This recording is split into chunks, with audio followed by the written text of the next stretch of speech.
नमस्कार। नमस्कार। दोस्तों, एक राजा का कोई वारिस नहीं था। उसने एक दिन अपने 20 ट्रस्टेड मिनिस्टर्स थे, उनको बुलाया और उनको कहा कि मैं आप सबको 500 गज की ज़मीन दे रहा हूँ और साथ ही एक एक बैग बीजों का दे रहा हूँ। ये बीज को बोकर आप दी गई जगह के ऊपर अच्छी फसल को उगाइए और मैं 4 महीने बाद उसकी इंस्पेक्शन करने आऊँगा और जिस व्यक्ति का खलिहान सबसे अच्छा लगेगा उसको मैं बहुत सारा इनाम दूंगा। सब लोगों ने अपने अपने बीज लेकर अपने दिए गए खेत के अंदर खेती करी, उसको पानी दिया, उस पर मेहनत करी और कई खेत बड़े अच्छे हरे भरे हो गए। कुछ खेत उसमें से थोड़े से कम रहे, लेकिन एक खेत ऐसा था जहाँ पे एक भी पौधा नहीं उगा था। 4 महीने बाद राजा उन खेतों की ओर निकला और उसने एक एक करके सभी खेत देखे।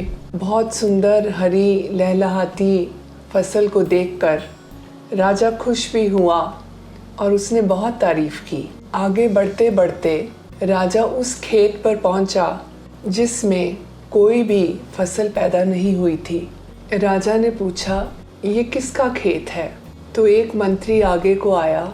उसने कहा कि महाराज, ये मेरा खेत है। मैंने बहुत हल जोता, पानी भी दिया, मैंने बहुत मेहनत की, लेकिन कोई भी फसल पैदा नहीं हुई, मुझे माफ़ कीजिए। राजा ने कहा कि यही आदमी ईमानदार आदमी है तुम सब में से, क्योंकि जो मैंने बीज तुम सबको दिए थे वो नकली बीज थे।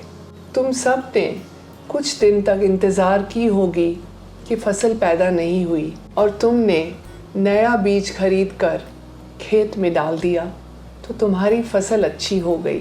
लेकिन ये एक इकलौता आदमी है जिसने सच बोलने की हिम्मत रखी और मुझे बता दिया कि मैं फसल पैदा नहीं कर पाया।